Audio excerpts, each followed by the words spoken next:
What's going on, everybody? Clint here. Just wanted to follow up with you guys. It's been a long time since I've done one of these. I apologize. Life has gotten absolutely insane, and this absolute train wreck that we have of UFC fight cards every single weekend, not gonna lie, it's wearing your boy out. So I'm basically doing homework 24/7. Still gotta try and find time for the day job and to be a dad mixed in there somewhere. So I apologize that this video hasn't come out sooner. I've got to say some thank yous. I've got to give some shout outs to some people. As always, you guys know I work my ass off for the podcast, bringing you guys all the information I can, trying to win you some money with my bets and things like that. So anytime tips and donations are thrown my way, it makes a world of difference on my side of things, and I appreciate each and every one of you anytime that happens. So got to shout out Daniel Gray, Anthony Nasso, Lynn Bell, Steve Hanley, Andrew Schroeder, Joshua Lazar, big shout out to Michael Lunday, my man, one of the OGs, and then Jordan Rozier. You guys have all donated in the last couple of weeks here that I haven't done one of these shout out videos, and I just want to say thank you so much for that. From the bottom of my heart, means absolutely everything to have your support and things like that. Every once in a while someone asks me in the chat over on the DieHardMMA podcast live stream, where's the super chat? How do we donate? We don't really do that. Odds doesn't do that. So the best way to support me is to use CashApp, PayPal, Venmo. I'll put the info down in the chat below. You guys are really the best, and without you guys, I wouldn't be here doing what I'm doing today. So really, thank you all very, very much. UFC 254 is this weekend. Here's your friendly reminder. It is going to be bright and early. We're talking wake up first thing in the morning, make your breakfast, sit down. We've got fights. Unfortunately, it's going to be a day for me that's a little bit odd.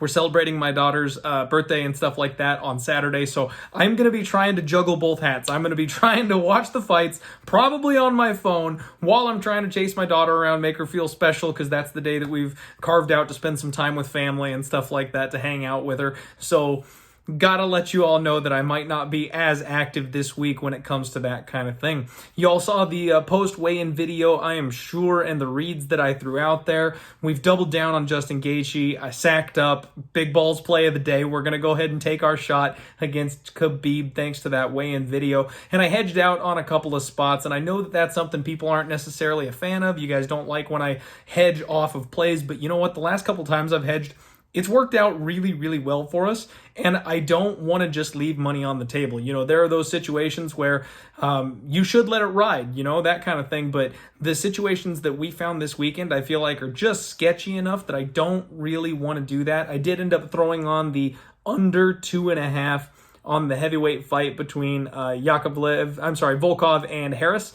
That one, I think, is a solid bet. That way we're covered no matter who ends up taking it. I like the under on that one that we added on there. Of course, I'm going to do my usual round sprinkles. We're going to do the round sprinkles on Justin by knockout rounds 3, 4, and 5. I said in my Twitter post, I know. I said I'm never going to do the round plus method sprinkles ever again, but let's be real. Is Justin Gaethje ever submitting anybody, much less Khabib? I mean, it's just not going to happen. If he's going to win the fight, it's going to be by knockout. And we're leaving ourselves open in rounds 1 and 2. Obviously, if he gets it done super early, we're still going to be happy because we've got the 2-unit money line bet on Justin Gaethje. So it won't be, too big of a deal. But if he gets it done in 3, 4, or 5, we'll be laughing our way to the bank on this one. I'm looking forward to it. Lauren Murphy is an interesting spot here on this card. I'm very, very tempted to lay the straight wood on her at this point. I've been trying to find a parlay for her. I did sprinkle on Inside the Distance with Lauren Murphy, but really, I'm very, very tempted to just lay the chalk here. The bookies opened her up at minus 350. It's been a landslide on the other side of this thing. She's all the way down to about minus 210, and I see her minus 195 in some places.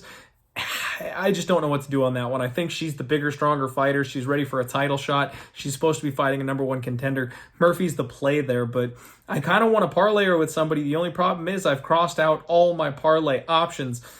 Yoel Alvarez is really the only one that I would be comfortable parlaying her with, or maybe Casey Kinney. But again, Nathaniel Wood is really dangerous. I don't know that I want to parlay in front of him. And then Yoel Alvarez being kind of untrustworthy, kind of being sub or bust. I don't know if I want to tie him into a parlay either. So this card is really tough. You know, I thought I had a lot of reads, and I thought this was going to be one where I said, I'm going to bet every single card on the board. I'll do my little gimmick here and give you guys an official bet for every single fight. But it just didn't quite turn out that way, because as the week went on, as the, my analysis of the fight evolved, there's a lot of spots that I find really suspect. I mean, I expect Yoel Alvarez to win. I think he gets it done by submission. Yakovlev has been submitted before. He's a wrestler.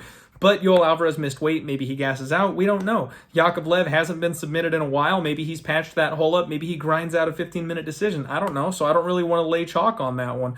We talked about Jojua. I did take a little baby sprinkle on the submission prop, our Georgian warrior. Hopefully she gets it done there. I'm already on Sam Alvey, and I'm already kind of regretting it. I liked my ballsy play on Sam Alvey earlier in the week after the weigh-ins. Jung is just so damn big. I don't know if that's going to end up very well. Alex Oliveira, I see a lot of love out there, and this is a big step up for Shavkat, which is why we hedged off of it, because I realized, you know what, I like to fade people stepping up in competition. I've never been a believer of Alex Oliveira, but he may be getting sold short here, and this is a big stage for Shavkat. I'm fine with locking up the profit on that one and not sweating that fight. We already talked about Casey Kinney. I still love Tuivasa. I'll give you that one. I still really like Tuivasa. We're locked in on him. I'm ready to go. My heart is with Ion Cutelaba, but I can't bet on him against Magomed Ankalaev. I think Magomed Ankalaev might be just a little bit overhyped as well, but we don't know the changes that Ion Cutelaba has made, so until he patches up some of those holes, I can't really trust him with my money. We talked about Lauren Murphy. There's no way I'm touching Jacob Malkoun versus Phil Hawes. Not laying minus 250 on an untrustworthy fighter, even though Malkoun is unknown. This fight this whole card is just sketchy as hell. As much as it's going to be fun, it's going to be entertaining to watch, there's a lot of fireball and popcorn opportunities on this card. So I hope the information was good for everybody. I know I kind of rambled on this video a little bit. I do apologize. Shout out to everybody. Thank you again for the love and support. And let's do this thing. Let's make some cash. We've got a couple bets that we're riding on. We're really looking for a score on Justin Gaethje this week. If Justin comes through, we're all going to be happy campers. So good luck on all your action, everybody. We will talk to you bright and early tomorrow morning for UFC 254. Let's roll.